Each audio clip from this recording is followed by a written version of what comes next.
BPIP itu kalau menurut Perpresnya merupakan badan yang membantu Presiden merumuskan kebijakan pemerintah untuk pembinaan ideologi Pancasila. Jadi kerjanya itu membantu Presiden merumuskan kebijakan.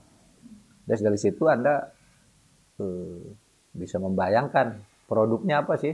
Produknya ya merumuskan kebijakan Presiden. Nanti Presiden lalu melakukan langkah-langkah, misalnya ke Departemen Pendidikan ini kebijakannya, Departemen Perdagangan ini kebijakannya, Departemen Hukum ini kebijakannya gitu, perguruan tinggi ini kebijakannya, ke lembaga kemasyarakatan, organisasi kemasyarakatan ini kebijakannya. Nah itu aja sebenarnya tugasnya. Kan memang ada yang mengatakan, loh kok Presiden Jokowi buat kayak gini nih untuk apa sih gitu. Tetapi kalau ndak buat juga pasti ditanya, kenapa sih kok diem aja situasi begini? Gitulah pemerintah itu. Kalau Presiden Jokowi buat BPIP ada yang tanya, untuk apa sih ini? Kalau ndak buat kok diem aja sih gitu. Nah, pemerintah itu tugasnya mengambil keputusan. Nah, kenapa keputusannya mengambil itu? Karena memang ada gejala satu pelunturan ideologi di era globalisasi. Itu ideologi kan udah mulai luntur, sekurang-kurangnya dari sudut verbal hafalan itu kan sudah mulai luntur orang. Saya tidak yakin mahasiswa sekarang tuh apa hafal, jangankan pembukaan undang-undang dasar Pancasila aja banyak juga yang keliru loh. Itu verbal dan simboliknya aja mereka banyak yang keliru. Nah, kemudian dalam gerakan-gerakan mulai muncul gerakan radikal yang mempersoalkan lagi dasar negara, ya. Ini Pancasila ini apa ada gunanya dan sebagainya gitu. Mulai muncul yang kayak gitu.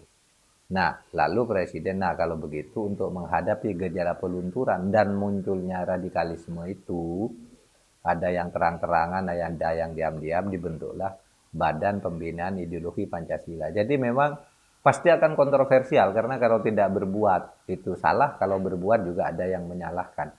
Itu di luar ruangan saya ini, Anda lihat foto saya dengan Presiden SBY, waktu itu tahun 2011, tanggal 25 Maret. Semua pimpinan negara berkumpul di situ. Kesimpulannya kita harus mendirikan sebuah badan untuk mensosialisasikan dan menguatkan lagi Pancasila. Nah pada waktu itu tidak ada yang berani bertindak.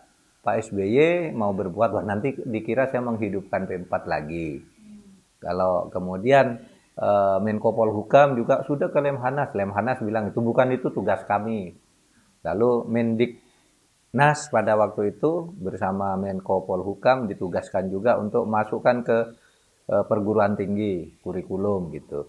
Tidak ada yang konkret berbuat. Baru zaman Pak Jokowi ini dibuat. Jadi langkah yang dianggap penting itu dibuat oleh Pak Jokowi. Saya diminta ikut di situ, itu ya ikut gitu. Karena memang dulu saya ikut menggagas itu pada tanggal 25 Mei tahun 2011. Yang bentuk kegiatan fisik ya, yang visual itu kan banyak sekali sekarang ya, di dialog-dialog tentang Pancasila, halako tentang Pancasila, kemudian di Jogja sekarang ada bulan Pancasila dan sebagainya. Itu banyak sekali. Kalau yang bentuknya naskah itu misalnya rekomendasi bahwa mata pelajaran Pancasila itu harus masuk lagi mulai SD, SMP, SMA, perguruan tinggi. Masuk sebagai nama. Ini akhir-akhir ini kan Pancasila dianggap cukup di SD, ya kan? Berikutnya tidak usah pakai Pancasila karena sudah masuk di sejarah, masuk di ilmu bumi, masuk di apa, masuk di kewiraan, masuk apa. Nah, kita berpendapat nama itu penting. Karena nama yang bagus kalau tidak pernah disebut itu akan hilang. Nama yang jelek kalau disebut terus akan muncul terus, kan gitu. Itu kan Hitler dulu mengatakan gitu, dan itu benar gitu. Ideologi itu kalau tidak disebut-sebut, ya lama-lama hilang. Gitu. Yang bukan ideologi kalau selalu disebut-sebut, lah muncul terus gitu, kan gitu. Nah, kita imbangi kan teori itu biar bekerja sebagaimana adanya. Enggak juga. juga. Itu kan hanya di DKI aja dan karena kebetulan saya kira Ahok temperamental. Coba pada zaman Ahok tuh pemilu kan se-Indonesia, kan ribut kan hanya di Jakarta aja. Coba pemilu yang pada hari yang sama dengan pemilihan Ahok itu, se-Indonesia ada pemilu kepala daerah, tidak ada yang ribut, hanya Jakarta aja. Itu kan karena soal karakter aja, bukan soal Pancasilanya, gitu. Ya mungkin akan muncul, tetapi menurut saya tidak akan berbahaya. Itu tidak bisa terhindarkan ya, isu agama, ya, SARA ya. Setiap pemilu tuh sejak zaman tahun 55 sampai sekarang muncul terus identitas itu.